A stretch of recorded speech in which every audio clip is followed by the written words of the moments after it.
Welcome everyone. My name is Michael Mastro. I'm with Transformational Vedic Astrology, and today we're going to look at the chart for John F. Kennedy, born May 29th, 1917 at 3 p.m. in Brookline, Massachusetts. And if you were to look at the eastern horizon when he was born, you would see the constellation associated with Virgo rising at 27 degrees. 27 degrees becomes the most effective point of every house. Any planet like Mars, like Mercury, like Venus, like Moon, that is within 5 degrees of that 27 degree. Even Jupiter is within that 5 degree mark. Uh, they have a lot of impact, one way or positive or negative. And then we want to analyze how the planets are operating and when they're operating. So let's see. We know that the multicona planets rule. Some planets rule two signs, and they are more connected with one of those two signs. So the sign that they're most connected with is called the multicona sign. And so the multicona signs are 1, 4, 5, 6, 7, 9, and 11. So wherever we see the multicona signs in the chart, that is what the area of life, each of these houses represents an area of life. These are the areas of life that person came here to work on. So we see as we go around, the first house has Virgo, ruled by Mercury, and this house has to do with longevity and life purpose and health. And then, he had a lot of health issues. And then we see the second house has to do with wealth and fame and continuation of the marriage, family. So he came here to work on his family. That's Libra, ruled by Venus. Then you see the ninth sign, multicona sign, which is Sagittarius, ruled by Jupiter. He came here to work on happiness through family, and this is also the house of conveyances, love sailing. And let's see. So then we have the 11th sign of Aquarius, ruled by Saturn. So this is the house of health and debts and finances, fire, theft, and cheating, things like that. Things he was working on. He definitely had some infidelity issues in the marriage. Then we have the 8th house has Aries, ruled by Mars, first sign Aries, and so this house has to do with research on the one hand, research into spiritual things, and then also secrets, lots of secret issues, drama, death-like experiences. Then we have the 4th sign of Cancer, ruled by Moon. So we came here to work on income, friendships, connections, fulfillment of desires. And then the 5th sign of Leo, ruled by Sun, came here to work on spiritual growth through letting go of attachments,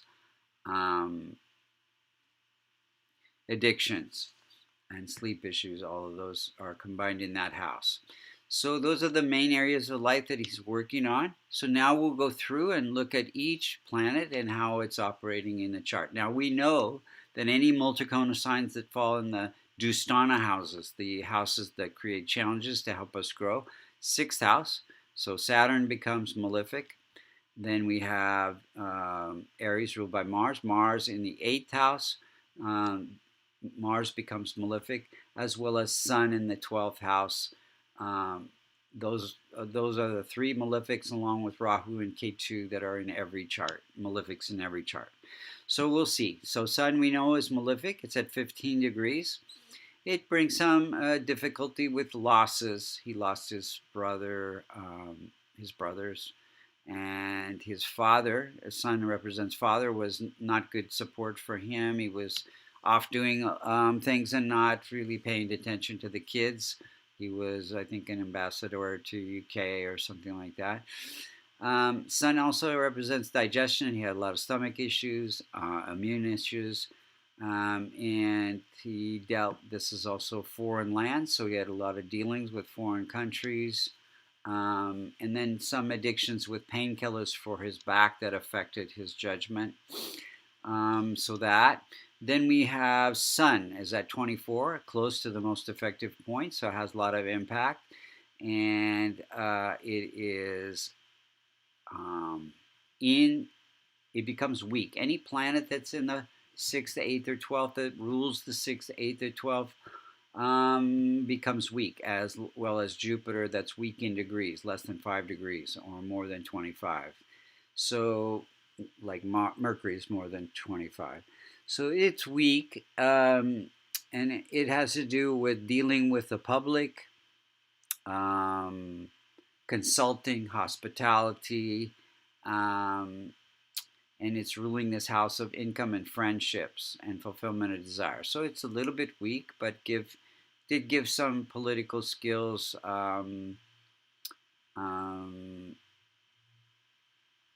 good income, friends and success in politics, close connection, spiritual connection with his mom. Mom was very spiritual. Then we have Mars at 25 degrees. It cannot afflict its own house, but it does afflict 4, 7, and 8 houses away. So 1, 2, 3, 4, afflicting this fulfillment of desires. 5, 6, 7, the marriage. 8, business, communications, things like that. This is the house of secrets. So, he had a secret life with lots of affairs. He had a lot of secret operations that he was doing around the world in the political sphere, in the government. He actually gives him a lot of courage. He got a Purple Heart. This is the house where prostrate issues, and it is also afflicting this third house and this 11th house. 11th house is older sibling. Older sibling died, and then younger sibling Robert was also killed. So some afflictions there. So creating death-like experiences for older and younger siblings, close to the most effective point. Mercury is at 27 degrees, so close to the most effective point. It's a little bit weak. Gives the difficulty with it's in this house of longevity. Some difficulty with longevity. And this is the house. It rules the house of longevity. Give some writing skills, some persuasive speech, strong intellect, conjunct Mars, but there was these secret operations and secret communications. Jupiter's at 0 degrees. So now Jupiter represents children. So I had 2 stillborn children, close to the most effective point. It's weak, and it is in the house of politics, and it is ruling the house of happiness through family. So some family issues there. And then when Jupiter is weak, you tend to operate out of the norms. We had weak morals. Was a womanizer. Let's see. Venus is one of his best planets. It is in this house of good fortune, and ruling the house of wealth and fame and continuation of the marital bond. So it gave him great charisma, good looks, wealth, and status. Saturn is at 4 degrees, just slightly weak, but it's a functional malefic anyway. So it gave him a lot of health issues, and he had spinal issues, back pain and back issues from combat, I think. And then he had Addison's disease, arthritis, prostrate issues. And Saturn is also afflicting, one, two, see, it's afflicting,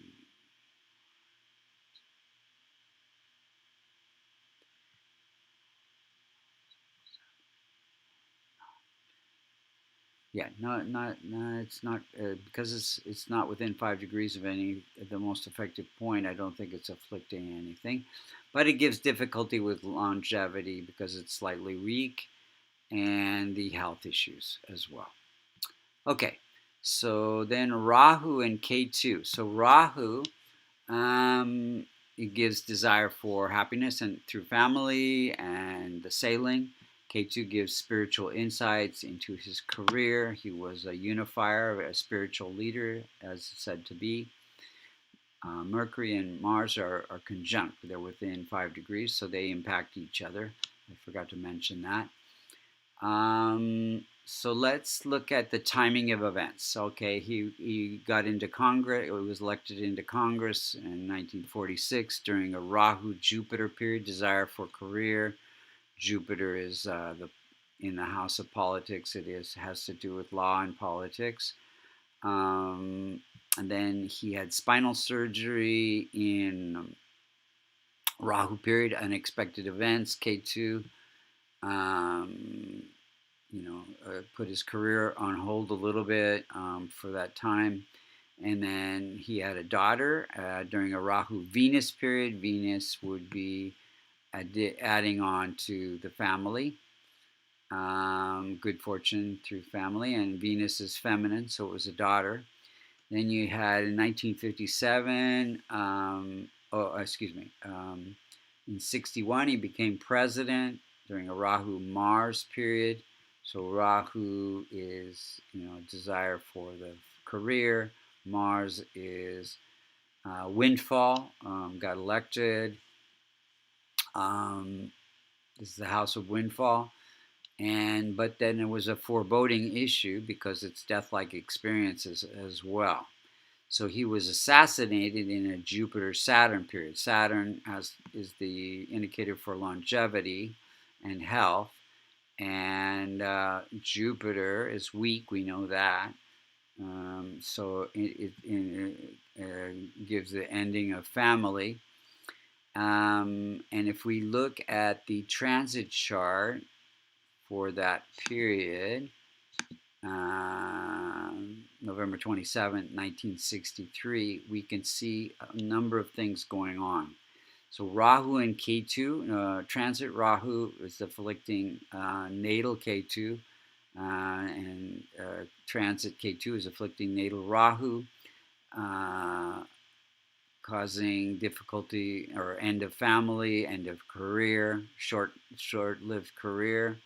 And then you have Venus, Mars afflicting Venus, affecting, the, again, end of family. Mars is the indicator for longevity. This is the house of longevity. So Mars is close to the most effective point. It's afflicting the house of communications. 1, 2, 3, 4. Health. 5, 6, 7. Good fortune. 8. Career. So all of that is happening. Let's just see if there's anything else. Saturn is also close to the most effective point. So, and it also represents longevity. So it's afflicting this house of end of creativity. 1, 2, 3. End of relationships. 4, 5, 6, 7. End of income. 8, 9, 10. End of relationship. So quite a few things happening. So what could we do to strengthen this chart? So we want to transform Saturn, Mars, and Sun with charities, and as well as Rahu and Ketu. So helping others who cannot help themselves.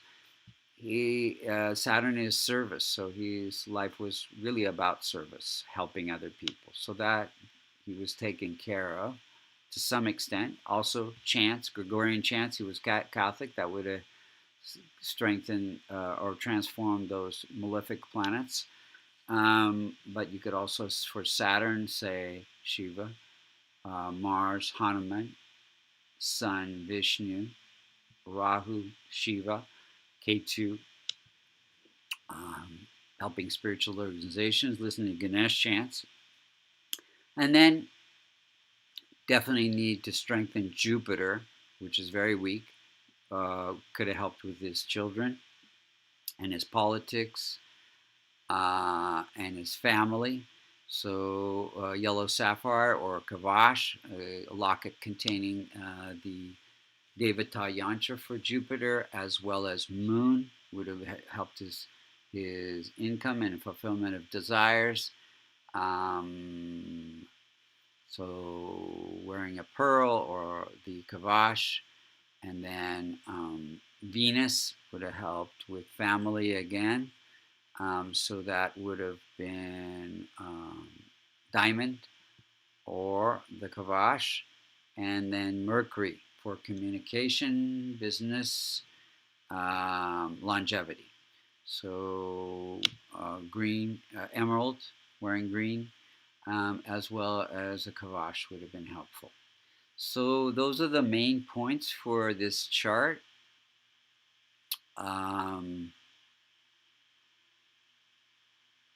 If you have any questions, you can email me at michaelmastrovastu@gmail.com.